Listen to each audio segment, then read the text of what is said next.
We are back on the Rational Boomer podcast. Hopefully your day is going well. It is Tuesday as you're listening to the podcast, but this is Monday night. I'm doing a Substack live. I love doing these Substack lives because I can do it by myself. I don't typically need moderators or anything like that. I can sit here and just talk with you folks about some of the goofy shit that's going on. And trust me, there is some goofy shit going on. We're looking at Donald Trump coming out today and suggested that they cut a deal with China. Well, the fact of the matter is they didn't cut a deal. They put a pause on their negotiations, but they have done nothing to try to negotiate with those folks. Let me explain to you what Donald Trump is doing right now. He is in desperate straits because he knows what he's done with regards to China's tariffs is going to be devastating in this country. It's going to be catastrophic in many ways. We are going to have shelves that are empty, and he's trying to find some reasonable deniability that somehow it's not his fault. Well, the fact of the matter is, it is his fault. Everything is his fault. Everything was running pretty smoothly for a time, and now all of a sudden it's not. I wonder what the common thread here is. Donald Trump is the fucking president, and that's the problems. Feel free to ask questions, make comments, whatever you like. I'll be here for about an hour. We'll be talking a bit about all the things going on. But let me explain to you how this worked out with Donald Trump and his tariffs with China. Donald Trump likes to think he's the biggest, toughest guy in any room. All he has to do is make a threat and people will bend over and bend and scrape to him and do whatever he suggests. And that may have worked when he was in his family. That may have worked when he was in school. It may have even worked when he was in business. But he's in a much different situation. When he starts putting tariffs on China, China's got some options. I mean, they went through this before the first time around in the first term. So they made some allowance should it happen again. They did the smart thing. So he puts tariffs on China. China says, fuck yourself, puts tariffs back on him. Then Donald Trump wants to double down and triple down, as bullies do, and China did exactly what he didn't expect. They push back. So now Donald Trump's at the point where he's trying to be the tough guy and says, well, we're waiting for China to call. Guess what? China never fucking called. China's at a point where they're having troubles even imagining negotiating with Donald Trump because the fact of the matter is you can't trust Donald Trump. So what's the point of negotiating? The Brutal Truth podcast says China needs to sell off the U.S. Treasury bonds that have $89 billion. Well, yeah, and then you've got Japan, who has $1 trillion of the U.S. Treasury bonds. But anyway, so here we are. We're waiting for the other shoe to fall, and it's imminent. I mean, even what Donald Trump did today isn't going to fix what's coming. We've got at least a week of no ships coming, and that is going to have an effect on the supply chain. But Donald Trump kept saying, well, we're waiting for them to call, and nobody ever called. Finally, Scott Bessent reaches out and says, can we talk about talking about it? See, that's the thing. It wasn't set up to negotiate the deal. It was set up to negotiate how we're going to negotiate to do the deal. Scott Bessent and whoever else went in there, they come out and say, oh, it went well. It went well. A lot of substance. Looks like we might have a deal. But the funny thing is, China then came out and said, yeah, it was pretty vague. We talked about a few things, no deliverables, nothing like that. But then all of a sudden today, Donald Trump says, oh, we cut a deal. And it's not a deal because it's just a pause in the negotiations. You have to have some negotiations to actually pause the negotiations, but that's what Donald Trump is calling it. And basically what he's saying here, they're going to pause it for 90 days, as Donald Trump does, push the fucking goalposts back. That's what he does. That's what he always does. We'll put 10% over above the regular tariffs. We're still looking at 30% with China, and they'll take off the 10% to us. Donald Trump wants us to believe that he made them bend, that he made them do this. Funny thing about that is that's the exact deal that China offered up in the first place, the deal that Donald Trump fucking said no. You remember when somebody asked him, they said, is there anything that can happen or that China can do to take the tariffs off? Donald Trump very toughly said, no. Well, that was different today. Donald Trump would like you to believe that he was the tough guy here. But the fact of the matter is Donald Trump caved. He had to cave because all shit is going to break loose. Even what he did today, there's still going to be a lot of problems. And this deal isn't done yet. So in 90 days, we might be back in this same spot. So don't get excited. China is not willing to bend for Donald Trump at this point. They're tired of this bullshit. They're tired of this. Wendy Tripp says, I'm drinking orange cream bubbly too. Well, this isn't orange cream. This is Bellini Bliss, my wife's favorite. So, but I had the orange cream too. That shit's good. I got to do something. When I'm talking, my mouth gets dry and then it just gets horrible. So anyway, Donald Trump agrees to this deal. They're starting to call Donald Trump the caveman because he always caves. I mean, this guy constantly tells us how tough he is, but the fact of the matter is every time he makes these threats and people don't give in, he caves in. And then he comes back and tells us what a great win he had. Donald Trump's been doing this all of his life. In the 10 years he's been fucking around with politics, he keeps losing and then keeps telling us he's winning. Now, most of us reasonable-minded folks know better than that. We can't be fooled that way, but there is a faction of Trump-la-fucks out there that will believe any goddamn thing that Donald Trump says. So here we are, the tariffs on pause. That's interesting.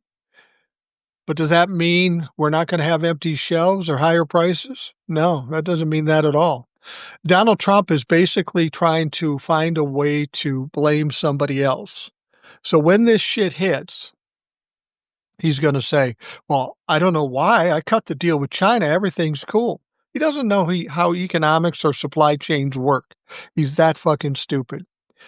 Incandescent Light says the economic instability won't end with a tariff deal. Countries have made other deals. They need their own stability. Yeah, you're absolutely right. Stability is the key here. And there is no stability with Donald Trump, even if you do cut a deal with him, because you don't know when he's going to change it or he's going to throw the tariffs on. The wind blows the wrong fucking way and he gets angry and then all of a sudden the tariffs are on. There is no way to negotiate with Donald Trump, and whatever happened today with China is certainly not going to help matters much. It's just not going to help matters much because there's too much already in action.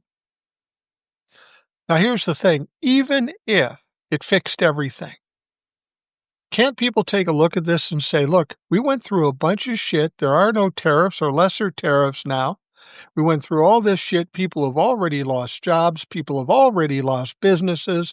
People are struggling right now, all so Donnie Trump could join in on a pissing contest, for which he lost, and he will continue to lose.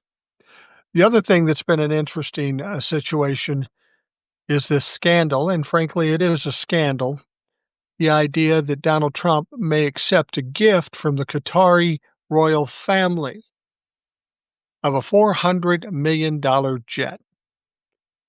I'll tell you how this all started. Back when he was in office the first time, he saw that the Air Force One was about 30 years old or so, or thereabouts, and he wanted to build a new one, a new luxurious one, at least in terms of Donald Trump's meaning of luxury, which means gold everything, all pimped out, literally pimped out. That's how Donald Trump does things.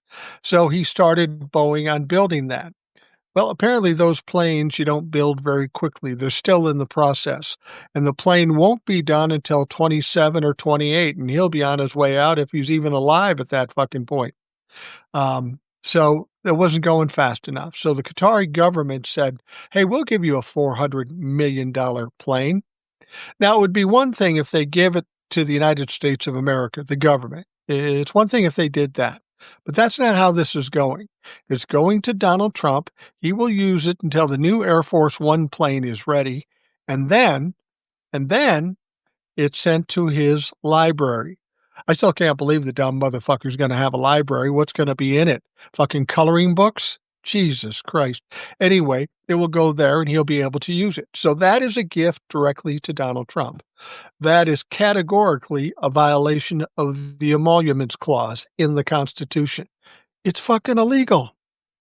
Even Republicans are being repulsed by this thing. They're going, no, no, no.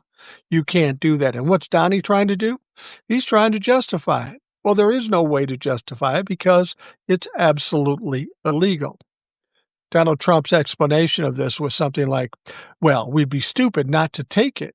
Well, you'd be stupid not to take it if you were in your own business and you can make those choices, but you work in the government now, Donnie. That's not how we do business. You've got this Islamic group giving you a plane. My God, what will the Republicans think? You don't like the Islamic folks or the Muslim folks, do you? Who knows what kind of Trojan horse they're sending in here? And Donnie's got a big old fat smile on his face and a pair of loaded diapers, and he's going to accept whatever they give him. How do we make him give back the flying palace? I don't know how we make him give it back, but between the Republicans and the Democrats, it will become such a red herring in terms of publicity. They will probably back out of this, especially maybe even Qatari. The Qatar will back out of it. Mark McPherson says, how many concealed mics, cameras, trackers, and backdoors and computers will be on this plane? Exactly. I mean, isn't it the Republicans that don't trust the Muslims? Isn't it you motherfuckers?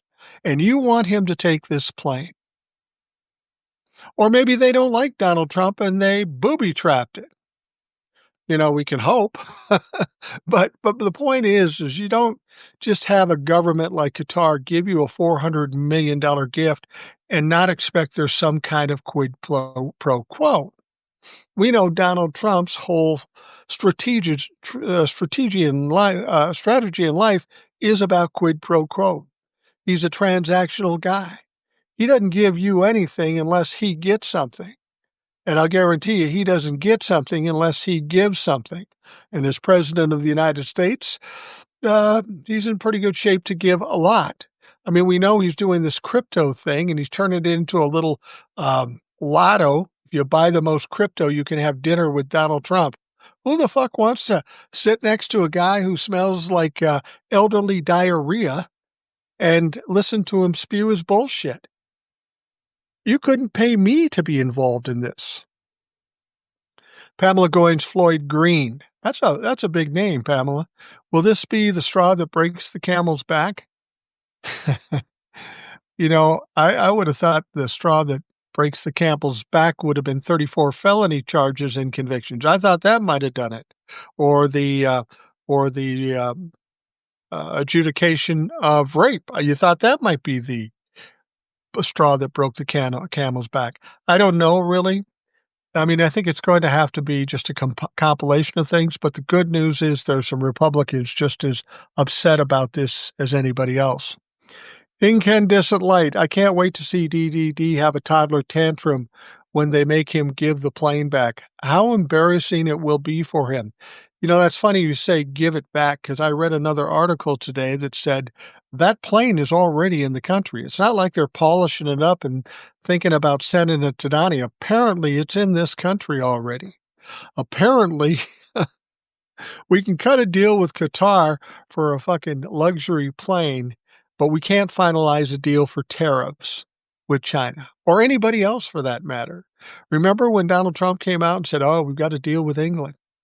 Didn't have a deal with England either. They were talking about things and the deal hadn't been written. Not everybody has agreed to it. And so we don't really have a deal there. Donald Trump is doing kind of what we all expected. He's starting to back down because people around him are terrified that there's going to be Armageddon financially in this country. Now, I don't know if it'll be Armageddon, but it ain't going to be good. It's not going to be like what we've been used to the last 4 years. We're already seeing people struggling. I'm hearing trucking businesses going out of trucking companies going out of business. We have the ports where people are losing jobs. Nothing's coming in. Now, I want you to understand something that while the tariffs may be off, that doesn't mean that China is starting to send ships now. And the thing about it is even if they send ships today, it's still going to be 2 weeks before those things get here. So there's going to be a period of 2 weeks to a month or more at best where we're going to have some shit going awry, and Donald Trump is going to take the heat for it. We know this, and we know that Donald Trump will try to blame it on somebody else. But hopefully everybody's clear enough and understands what exactly is going on. This is all Donald Trump's fault. I loved how Donald Trump tried to say, well, the good stuff in the economy is me and the bad stuff is Joe Biden. Let me remind folks, when Joe Biden left office, the stock market was going through the roof. The Dow had a record high of 45,000 in February. Donald Trump gets in office, it goes down to 38, a 7,000 point drop in the Dow. Now it's gone up now when some good news about tariffs have come up. Now it's like at 41, 42, and everybody's going, oh, see, Donald Trump's a genius. Stock market's coming back. But remember, fucking remember, we're still 3,000 points lower than we were in February. 3,000 points. And it's only been 4 months with Donald Trump in office. A lot of people out there thought Donald Trump would be good for the economy. Yeah, tell me about that again. How is that possible? The economy looks like shit. People are scared to death that they aren't going to be able to afford things. They're worried about their jobs. And it's not good. And it's not Joe Biden's fault. I mean, for fuck's sake, Joe Biden is a civilian. He's a private citizen sitting in a rocking chair in fucking Delaware, minding his own business. I know he's coming out to say some things. I thought it was interesting that when Joe Biden came out and he said he wasn't surprised Kamala lost. I don't know. We all were surprised Kamala lost. And it wasn't going to be a hard choice because Donald Trump was absolutely the worst presidential candidate in the history of this country. She had money, she had backing, she had enthusiasm. She should have won. Some people are even saying that there was some cheating going on, and that very well might be. But as long as the Democrats and the DOJ did nothing about it, it isn't important whether they cheated or not. Because if they cheated, they got away with it. They fucking got away with it. And if you see me looking down here, I'm just looking at my tablet about any news that may be coming in. If something current. I'm recording this at about 10 o'clock on Monday night, as you know, as you're watching this. But Mark McPherson, gas is down, eggs are at record lows, and I can buy 2 dolls. I know you're being sarcastic, Mark. I've seen you here before. I don't think you're a Trump pumper. Gas is down a little bit, but it's going to pop way back up. And the reason gas is down, and I'm not an expert, Mr. Global can tell you more about this shit. As I understand it, gas is down because OPEC said, yeah, let's pump out some more gallons of gas or barrels of gas, and that drops the prices down. What it also does, it stops any gas or oil company in this country from drilling. There's no point in drilling it if the gas is cheap. So Donald Trump keeps saying, drill, baby, drill, but they aren't going to drill. Donald Trump can say that all day. He can fucking hold his breath, but oil companies aren't going to do something that are going to cost them money. But ultimately, gas prices will go up. And they're maybe a little bit down. I think I paid $3 today, and a week or so ago I paid $3.25. I've seen it lower in some place like Costco and stuff, but it's not going to get dramatically low. Now, eggs are not at record lows. Donald Trump kept saying, oh, they're down by 87%. Motherfucker, have you ever bought an egg? Have you ever bought an egg? I don't think so. I don't think he even understands what eggs cost. They're maybe a little lower than they were when they were at their height. But as we tried to point out when Joe Biden was president, it really has nothing to do with the president, had to do with the bird flu, and it seems like that has subsided some. But try to buy a house, try to buy a car, try to buy anything. The prices are higher. And you know what the thing is? we haven't even really felt the pain from these tariffs as yet. They're still yet to come. Mark McPherson just validated, no Trumper here ever. No, I didn't think so. I've seen you around before, so I know kind of who you are. That's the nice thing about Substack. I don't get many Trump humpers in here. I mean, sometimes it's fun, but whenever I do TikTok, I have moderators. And the reason I have moderators is because the Trump humpers come in there and they start whining and crying, and I make fun of them. I talk shit about them, and then they go crying to TikTok. Oh, he's mean. And then they get me taken down. And I'd much rather stay alive and stay broadcasting than fighting with a dumb fuck that will never, ever comprehend fact or truth or have any kind of intelligence at all. It's really at that point. There is no point in arguing with Trumplefucks. Just wait around. You'll get yours. You'll get it figured out when your farm goes bust or your job goes away or the trucking companies aren't working or you don't have a job at the port. Then tell me how much you like it. Mark McPherson, you and Jim Acosta are my faves. Well, that's good company. I appreciate it. I like Jim Acosta. You know, he's one of those guys that will push back. And no surprise, he's not working in mainstream media anymore. Can't do that with mainstream media. They're too obliged to the oligarchs and the billionaires and such. So you can't do your job as a journalist. I would say Jim Acosta is probably one of the few people, while he was in mainstream media, that actually practice journalism.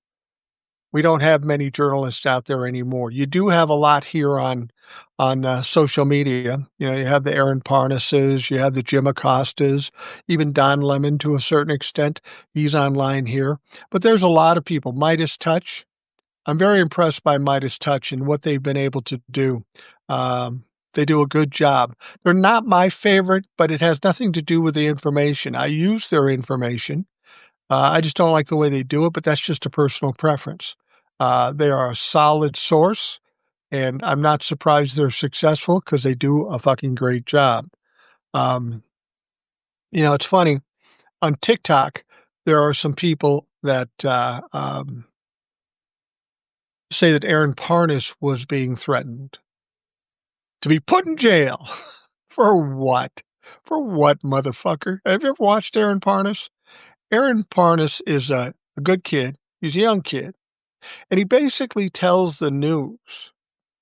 You know, he doesn't even get too much into opinion, maybe a little bit, but certainly not as much as I do. And I will get people come to me and say, you better watch out, Mike.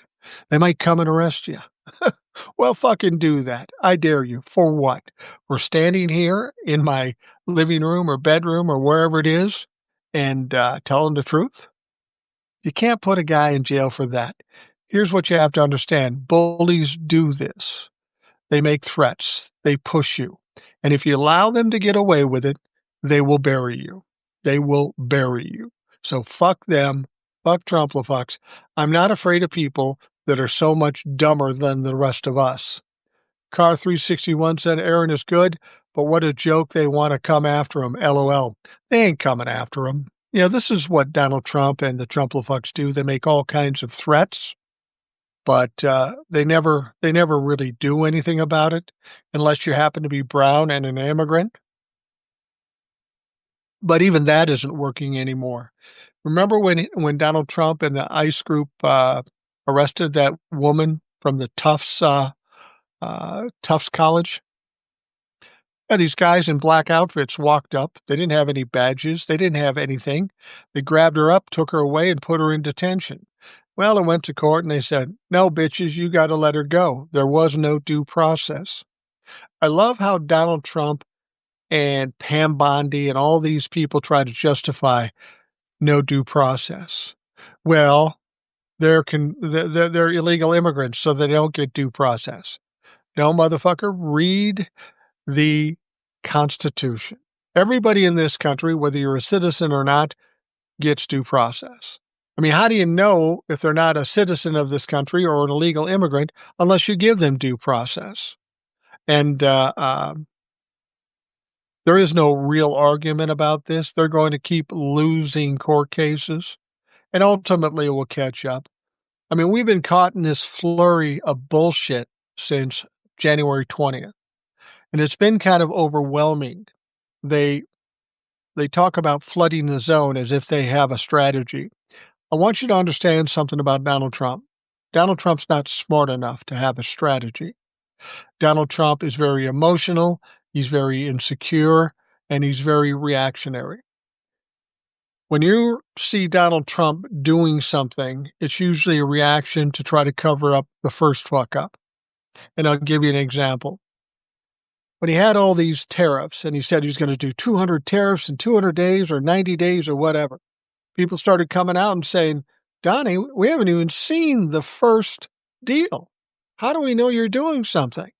And Donald Trump said, well, we don't need to cut deals.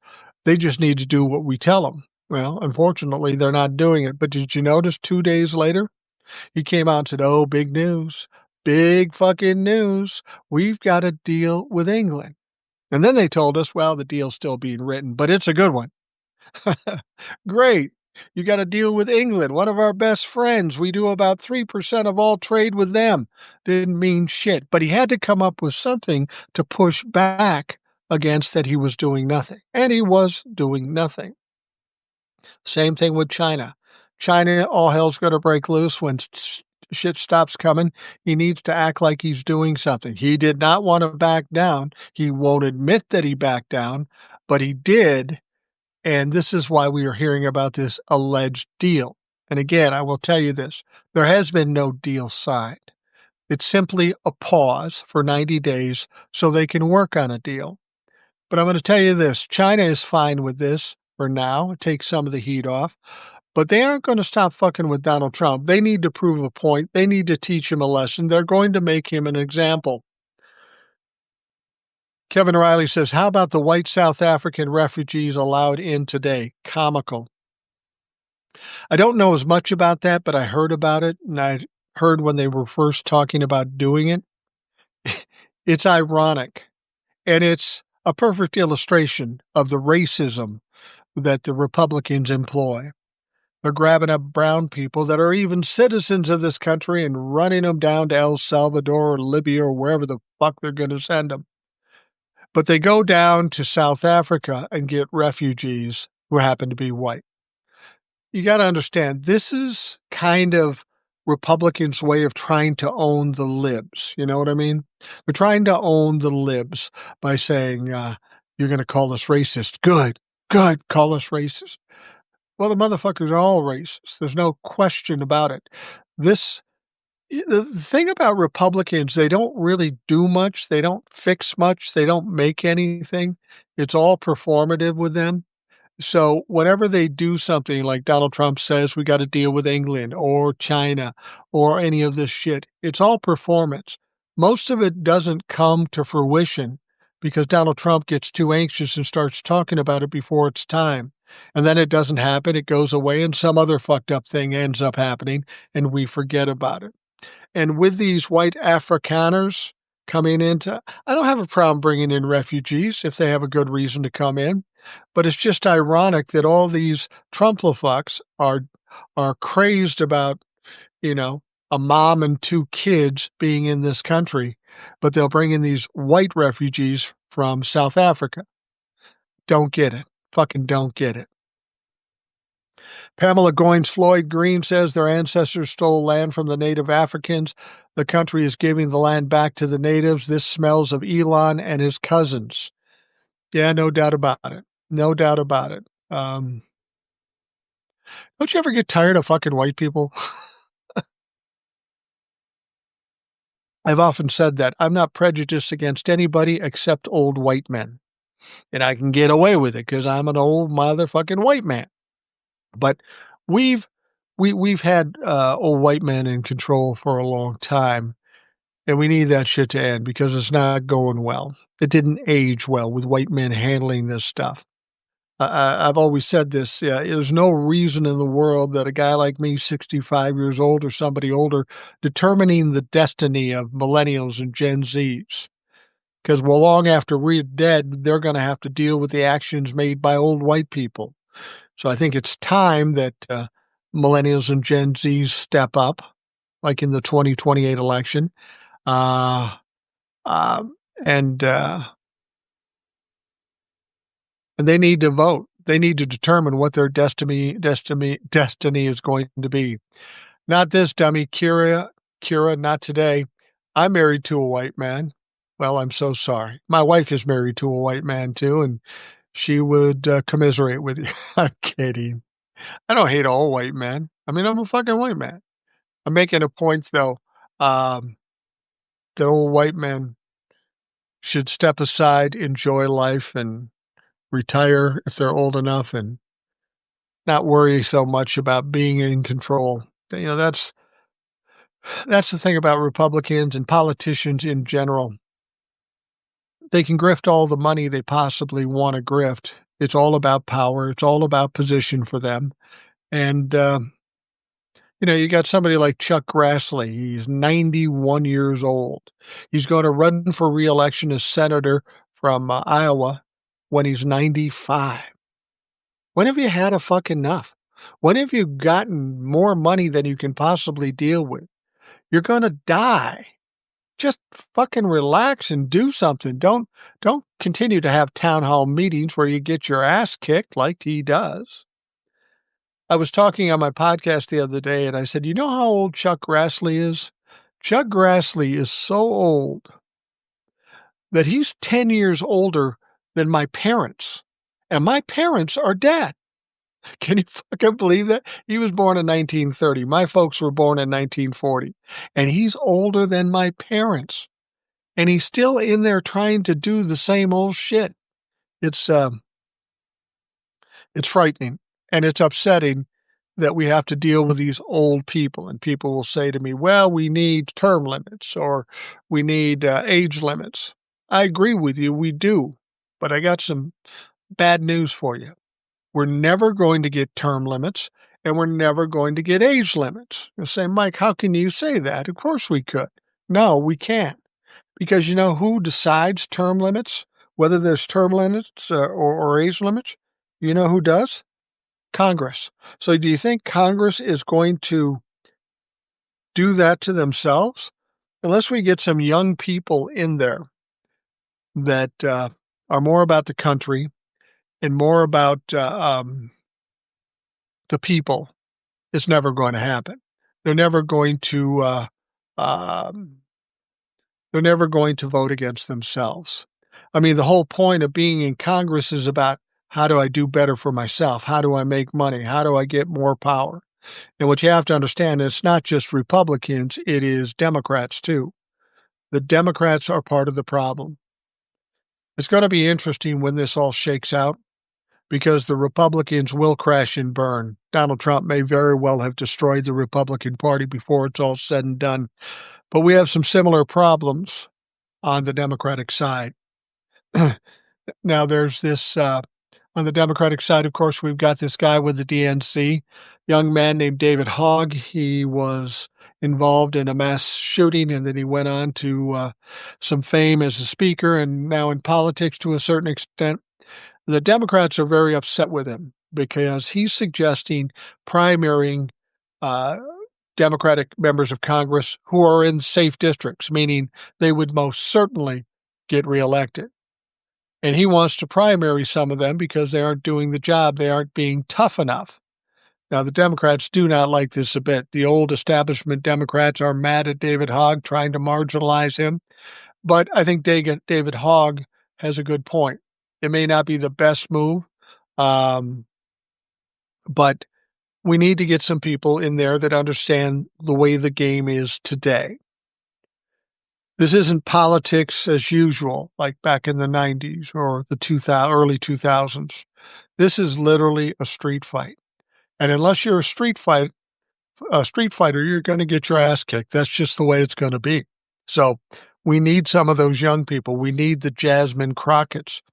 We need the AOCs, maybe the Eric Swalwells, even Jamie Raskin. He's an older white guy, but he's smart. He knows what he's doing.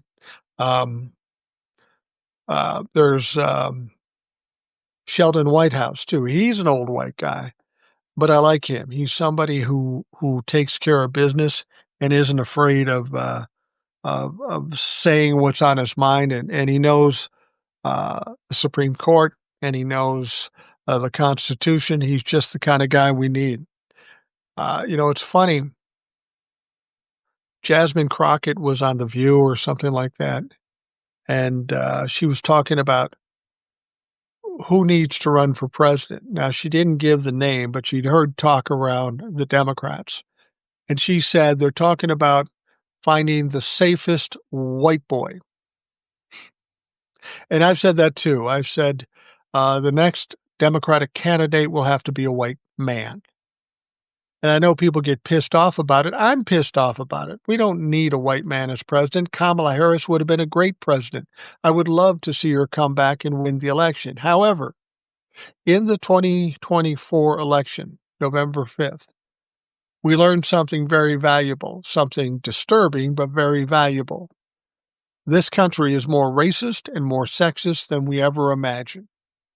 Donald Trump has won the presidency twice, both against women, Hillary Clinton, Kamala Harris. That doesn't mean that there are too many people sexist in this country, but we know that 49% of this country voted for a 34-time convicted felon. They decided to vote for him instead of a woman, or a woman of color for that matter. I personally think, and I've asked other people about this, do you think it's more about racism or more about sexism? And honestly, there's certainly enough racism out there, but I think it's more about sexism. I think there's a lot of people that don't believe a woman can be president, which I think is absolutely bullshit. We've never had a woman president. About time to find out, isn't it? There are a lot of women out there that could be president, but I'm afraid in this country, in the state we're in now, they aren't going to give a woman a chance. And you know what else I find interesting about that? Some people will say, well, men won't vote for a woman as president. I think there's more women that won't vote for a woman for president than there are men that wouldn't vote for a woman for president. And I've talked to other women about this, and they agree. Sometimes women just don't do good with other women. I'm not sure what the deal is. Being an old white guy, I can't necessarily equate what's going on with women. But the bottom line is, in 2020 or 2028, we have to win the election, whatever it takes. I mean, no matter if we have to put Pauly Shore the fuck up to win, and we know we can win with him, we should put him up. This is what I try to tell people. We were in the campaign of the 2024 election, and we had a lot of left-leaning people that says, I can't vote for Joe Biden because he's genocide Joe with regards to Gaza and the Israeli-Hamas war. And they thought Joe was not doing a good job. What they don't understand is that Joe was putting reins on Benjamin Netanyahu so he wouldn't do some of the things we're seeing him do now. Donald Trump basically said, Benny, you do whatever the fuck you want. So now he's bombing the piss out of Hamas and Gaza. He's planning on going in and taking over all of Gaza and doing God knows what with it. Now, the interesting thing about this is apparently there's a rift between Benjamin Netanyahu and Donald Trump. See, the thing you have to understand about Donald Trump doesn't give a fuck about the war. He doesn't give a fuck about the people dying. He wants to look like the hero, the Russia-Ukraine war. Apparently, Ukraine and Russia are going to talk again, but it's with Vladimir Putin. So that's not going to turn out any better than it has. But Donald Trump has become frustrated with Vladimir Putin because he doesn't care about the war. He doesn't care about people dying. He wanted to go in there, cut this deal in 24 hours like he said he would, and then get the Nobel Peace Prize. For some reason, that's something he believes he needs to get. And the same thing with Israel and Hamas. He wants to be the hero that saved the day and ended the war. Well, he hasn't even come close to either. And guess what? He's not even talking about it much anymore. He's kind of stepped away from it, because he's got other things he's worried about. He doesn't like failures, so he'll just walk away from the failures and act like he had nothing to do with it. Jose Valdez says, "You are an inspiration, my friend." Well, thank you very much. My goal isn't to be an inspiration. I'm more of a shit stirrer. I like to talk about this stuff to get other people thinking. Then they talk about stuff, and then they talk about stuff. And then we get some numbers where we can actually do something. And, thankfully, Democrats are showing up in force in the protest and such. And all of that is important to the ultimate end and hopefully beating these motherfuckers. Will says Democrats need to know they are an opposition party. We are absolutely an opposition party. Now, Will is on the Rational Boomer podcast frequently. If you've watched or listened to the Rational Boomer podcast, you've seen him. Smart guy, bit of a nerd, but he's a smart guy. And if you're out there looking for him on Substack or TikTok or YouTube, you can find him at Binder US 38. Or Binder US 38, BINDER 38 US. So check that out. Shelly Sofer says, "I've said it too because of the way things are." It's still hard to believe. Will says 36% refuse to vote. And that is the troubling thing. I mean, we've had that all along where people just don't get off their asses, don't get off their couches and vote. You would hope after the mess that's been created now, that changes things and we get more people participating in the vote. Important thing to understand is if more people are voting, that's beneficial to Democrats. So with those 36% of the folks that didn't vote, thank you, bitches. You're one of the reasons why we are where we are. And Will says, or they vote third party. Yeah. I always love the people who say, I'm going to vote third party. What's the point? There's never been a third party that's even come close. Voting for a third party is basically voting for Donald Trump. So don't tell me you're not a Trump humper. Don't tell me you're not a Trump humper and you're voting third party. Will says, yeah, how'd that work out for Gaza? Yeah, that's what I was getting to, Will. It's that everybody was upset with Joe Biden as far as how he was handling Gaza. Well, when he was handling Gaza, he was holding Benjamin Netanyahu back. He was getting aid to Gaza. How much aid is getting to Gaza right now? Fucking nothing. Nothing. And the Israeli cabinet said that they are going to take over all of Gaza. Now, we did have a bit of good news. Apparently Hamas released an American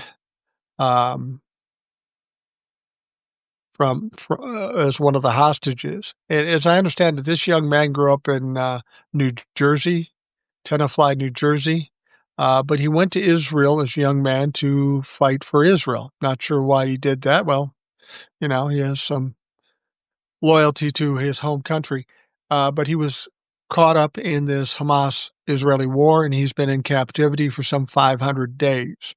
Young man, maybe 22, 23, and they let him out today. I haven't seen the whole story, so I don't know what kind of conditions he's in. I hope he's not in the condition the kid from Germany was in. Remember, I think he was in Russia or something, and the kid came out on death's door and ultimately died. Hopefully everything is good with this particular hostage. Rouser CW says, I know of a few people who did not vote, and I let them know that they voted for Trump.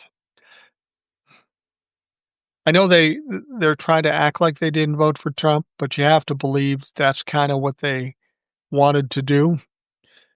These people that couldn't vote for a black woman. That's really the problem with them. Car 361 says some of the ones who don't vote are the ones who bitch the loudest. Yeah, absolutely right.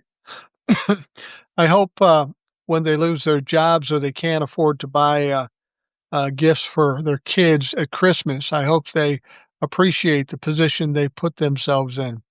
I was thinking about that when Donald Trump was trying to justify an upcoming recession or whatever happens. And he said, well, kids won't get $30, now they'll get $2. That's ironic coming from a guy who's getting a gift of a $400 million jet, who has to have gold toilets, who has multiple golf courses, multiple planes. He's basically saying, you've got to give a little, but I get everything. I get to do what I want. I would never give up anything, but you've got to. And Rouser says, and they will blame Biden. Yeah, it's almost getting silly now trying to blame Joe Biden. I mean, Jesus Christ, Joe Biden is a private citizen at this point. He hasn't been in office since January 20th. Trevor Lee says, I hope the Trump plane doesn't work and is broken down. Well, we know Donald Trump's personal plane had some issues and he couldn't afford to fix it. So I don't know where his current plane is or if he sold it off for scrap or whatever. Shelley Sofer says, what is the deal behind the plane? Well, I think we'd all like to know what the deal behind the plane is. I mean, the fact of the matter is that Donald Trump's waiting on the new Air Force One. The current Air Force One works fine. It's older. It's about 30 years old, 35 years old, but that's not too old to fly. I'm sure it's maintained meticulously. But Donald Trump is a little angry that Boeing hasn't got it done yet, and it may not get it done till the end of his term. So he needs to fly around in luxury, and Qatar says, hey, we'll give you a $400 million plane.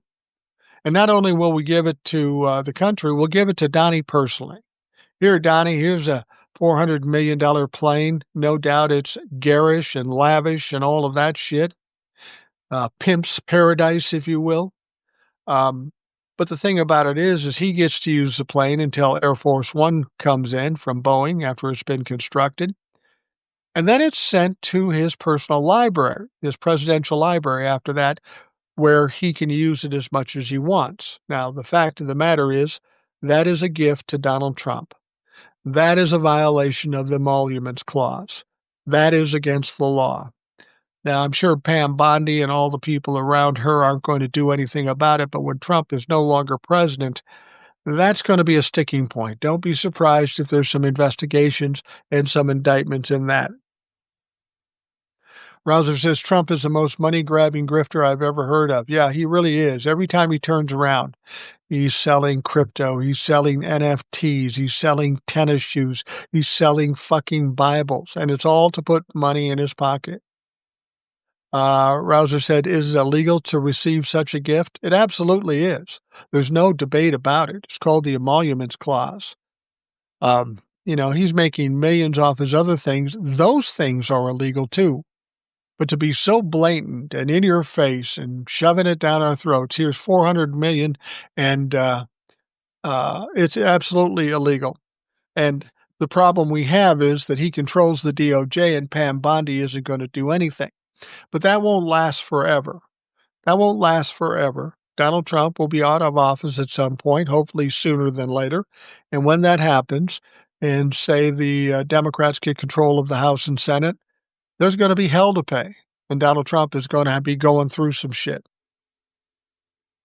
Can the ICC send Trump to El Salvador? I was talking to someone on TT, and if he's found of a treasonous crime, he can be exterminated. Well, not exterminated, but what's the word? Exiled to the Netherlands. And I think what they're talking about there, if he's done some international crimes, he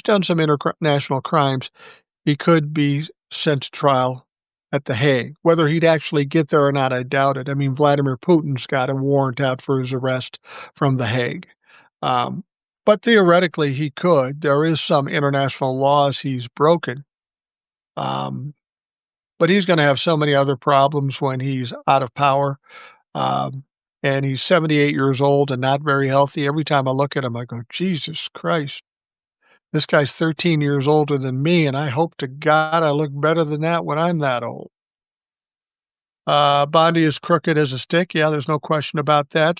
I like to call her the meth Barbie because she's got the blonde hair and the clothes and stuff, but she looks a little rough around her edges. Looks like she's, well, as Donnie Trump would say, gone through some fucking things. Rouser says, selling time with the president in exchange for favors. I'm waiting for that to come back to bite him. Yeah, it's going to come back to bite him. There's no question about it. I mean, he's done even more outrageous things this time around than he did last time around. And you saw how much time he spent in court then. Um, yeah, it's pretty outrageous. It's like he knows he's not going to be here long, so he's just throwing caution to the wind. And in terms of this plane from Qatar, I've seen some memes about it and suggesting that it's like a Trojan horse, and somebody else said this too. How do we know there's not bugs in there? How do we know there's not all kinds of shit in there? It would have to be gone through by national security. The problem is we don't have any national security anymore. Pete Hegseth, all the other security people are sitting on Signal, throwing out all our government secrets to anybody who fucking wants them. I heard that Blondie has the Qatar thing on her ass. Well, she's trying to come up with a way to justify Donald Trump getting this plane. Yeah, I'm sure he's called her and said, they say this is illegal. I don't think it is. Make it so it's not illegal. So she's got to figure out a way. And she's like a lot of Trump's people. They're fucking incompetent. I've said that before. We worry about who's cruel and who's evil and who wants to overthrow the government. I think the biggest issue we have right now is the abject incompetence of not only Donald Trump, but everybody that works for him. Even these people that are billionaires or millionaires that work for him, they're in positions that they know nothing about. Just by virtue of being rich and friends with Donald Trump, we've got idiots running the Defense Department. We've got idiots running our national security, and they don't know what's going on. Browser says cheeseburger, fries, Diet Coke, and no fruits and vegetables. That should take them out of there. Yeah, absolutely. The Brutal Truth podcast says, remember what South Korea did to their president. The army took them out. I've said that before, and people have kind of pushed back on me on this.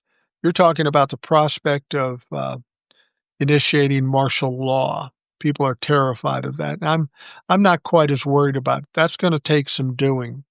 And if he gets anybody from the military to side with him, it won't be all of them. And then we've got a whole different problem. But South Korea tried the martial law thing, and the leader of South Korea tried to do something to hold on to power. Guess what? Didn't fucking work. It absolutely didn't work. And I got to believe with as many people hitting the streets currently, it's not going to work here if he even tries. I mean, I'll be honest with you. I watched TikTok and there were people coming out, on February or April 19th or 20th, they're going to institute martial law. I saw it in my dreams. It's absolutely true. Be worried, be scared. You got to be careful what you hear on TikTok because there's so many people out there acting like they know what the fuck they're talking about. And most people don't. There are people that do. I know I'm not the smartest guy in the world. I read, I comprehend, I try to figure it out, and that's what I tell you. I don't make shit up out of my head like some of these idiots do and try to make you believe it. You have to understand a lot of these people out here are just like the Republicans and just like the mainstream media. They want to scare you so you stay in touch with them and keep watching. It's all about views and followers. And if that's what they're going after, you really can't trust what they're saying. Trump hired incompetence so he can get the ridiculous things he wants done. Well, yeah, there are many people that would be maybe competent and he'd say, let's do this. And they go, that's fucking crazy, you goofball. No, we're not doing that. These fucking incompetent goofballs don't know the difference and they just do whatever Donald Trump fucking says. Brutal Truth podcast says his $90 million birthday party. Yeah, I gotta wonder if that's even going to happen. I mean, the publicity around that is so bad. The amount of money that's being spent is just fucking crazy. Um, it would be a horrific thing to watch. I mean, I would watch it, but I wouldn't watch it. He wants to have this big parade, this big party to celebrate him and his birthday. He's trying to tie it in with Veterans Day, but mostly it's for him. And he wants to show power by having all these military weapons. He's talking about having 6,600 soldiers there, 150 military vehicles, 50 military helicopters, some flyovers, and maybe a few thousand civilians. It's not going to happen. I may be wrong about that. If it does happen, it's abhorrent, but we'll see. Trump's birthday, June 14th, with the tanks and the military in D.C. in an area that's not designated for such traffic. Yeah, and the roads aren't built up enough to accommodate fucking tanks. You'll have the roads all tore up, and it'll cause all other kinds of problems. How can the military be marching during his fucking birthday party? Trevor asked. Well, it's very easy. Donald Trump is president. We don't have three equal branches of government. Donald Trump controls them all. And the DOJ and the Defense Department would normally say no to a president, but none of these sycophant motherfuckers will say no to Donald Trump. That's how it happens. Mark McPherson says the sheer weight of the equipment would tear up the streets. Absolutely. Yeah. They're not made for tanks and their fucking tracks to go down it. But again, Donald Trump doesn't care. You know, it's funny. Donald Trump is always talking about how he's cutting cost and cutting waste.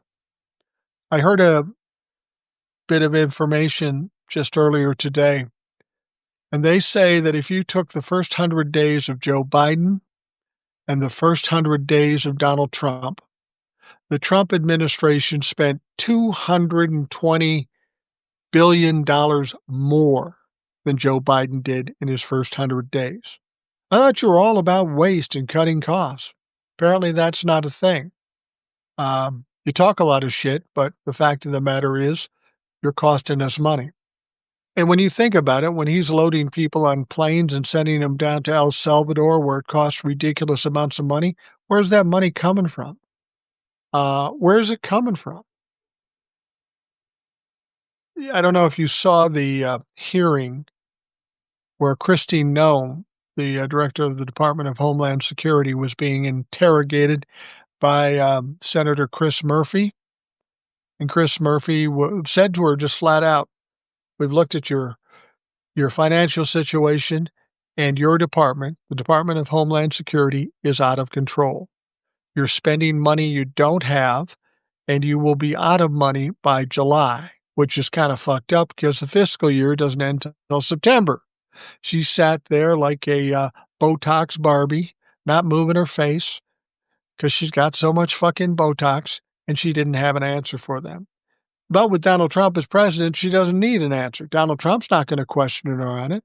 Donald Trump's all about spending money if it's about appeasing or supporting what he wants.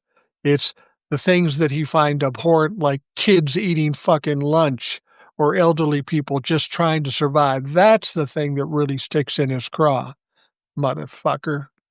I don't know. It's the whole thing is frustrating. This whole thing seems like a nightmare. Good news about nightmares, eventually they end. Eventually they end, and what's going on with Donald Trump will come to an end ultimately, at some point. Sooner, the better. But when this is all done, we'll take a sigh of relief, and then we got to get to work, because it's going to take months, if not years, to dig us out of the hole and the failures that Donald Trump has put us into. Brutal Truth Podcast says his executive orders are not laws unless Congress makes it law. You're absolutely right about that. He keeps putting out executive orders. And I'll give you an example. He put out an executive order yesterday or today. And this executive order was, we're going to cut the prices on prescriptions by 80%. Why did he do that? You can bet he's pissing off a bunch of his pharmaceutical oligarchs. He's throwing them under the bus. But here's the deal. Donald Trump did that to get some good publicity, make it look like he's doing something for the people. But here's the problem with that. He doesn't have the power to fucking do it. He's saying it, but it'll never happen because he can't do it. And even if it did go to Congress, it probably wouldn't pass because all those pharmaceutical lobby people are stuffing money by the handfuls in members of Congress, both Republicans and Democrats. So the idea that we might get prescription prices dropped, I mean, hell, Biden did drop some prescription prices, got insulin down to $25 a month, which was absolutely amazing for all the folks that need insulins with diabetes and such. But what does Donald Trump do when he first comes in? He cuts that out. People are getting a savings on their prescriptions, but it wasn't good enough because he didn't do it. Joe Biden did it. So he will come in and destroy anything Biden, Obama, or anybody else did because he's an insecure piece of shit. Rouser says he will request to borrow his budget money from Social Security as Bush took a loan from Social Security. Yeah, there should be no loans from Social Security because guess what? The U.S. government never pays it back. They're fucking deadbeats when it comes to Social Security loans. But you make a good point. We're coming closer to the end here, but I wanted to bring this up too. You'll remember when Joe Biden was giving his State of the Union, and he made the comment that Republicans wanted to cut Medicare, Medicaid, and Social Security. They booed him. They said, no, we don't. We're not going to cut Medicare, Medicaid, or Social Security. They were appalled that Joe Biden lied like that and said that's what they were going to do. And Joe Biden said, okay, well, let's agree. We're not going to do that. Let's just not do that. You're on notice. We're not going to do that. And they didn't. Then Donald Trump got elected. And after being elected, he puts together this big, beautiful budget bill. Now, the way they put it together, they weren't talking specifics at first. They were going to take $880 billion out of one department. Somebody said, well, you're going to cut Medicaid. You're taking away money from Medicaid. And he said, no, we're not. It doesn't say that in the bill. But when you looked at the bill, the department they were going to take it out to, there really was no other choice but to take it out of Medicaid. We're not taking it out of Medicaid. They continue to tell us that they wouldn't touch Medicaid, Medicare, or Social Security. Donald Trump has said we will never do that. Well, guess what? The definition of some of the bill, this big, beautiful budget bill, came out today. And guess what? They owned up to it. They said, we're going to cut or gut Medicaid.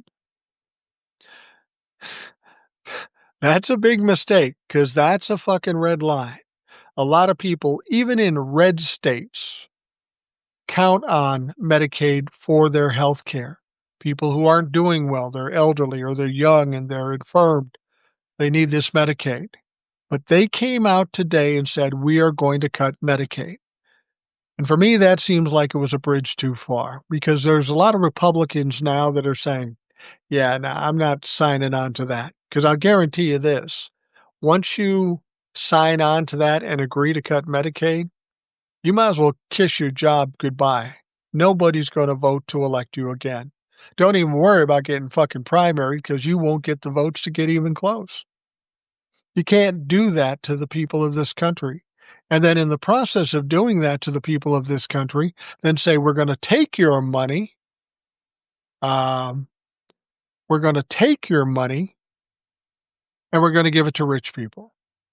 That's always the big game here. We got to have the middle class give money to the rich people because then it trickles down. No, it doesn't. It's been going on for 45 years since Ronald Reagan. Trickle down has never, ever worked. It will never work in the future. It just doesn't work because the wealthy are greedy motherfuckers. Instead of trickling down and doing what's good for this country, then they just keep it for themselves. You know, if you're going to give tax breaks to the wealthy, I would think at the very least you say, okay, we're giving you a tax break. But in order to get this tax break, then you are required, you're fucking required to use that money to hire more people, pay higher wages, do something. They should be forced to do it. If they're going to get a tax break, they should be forced to use it in the way that we hope that it's being used that's going to benefit this country. But guess what? The Republicans never fucking do that. They don't do it. All right. There are too many people who need medical. The rich people think they need more money to drown in. Yeah, you're absolutely right. They don't give a shit about people. And somebody better start caring about people because they're going to start losing jobs very quickly. Mark McPherson says, take from the needy and give to the greedy. Unfortunately, that's what it ends up being. The greedy keep getting richer, and the poor keep getting poorer, and the middle class keeps getting their ass kicked. And it's becoming tiring. And I've always wondered why wealthy people do that. I mean, the middle class is the backbone of this country. That's where most of the money comes from. What happens when you fully bleed the middle class dry? Who are you going to grift then? Who are you going to steal from? So you've basically been like a state that uses all its water because it's greedy, and then all of a sudden you have no water and you die of thirst. That's what these wealthy people are doing, and they don't even see it. They can't see beyond the end of their nose. It's fucking ridiculous. It's absolutely ridiculous, and it's frustrating.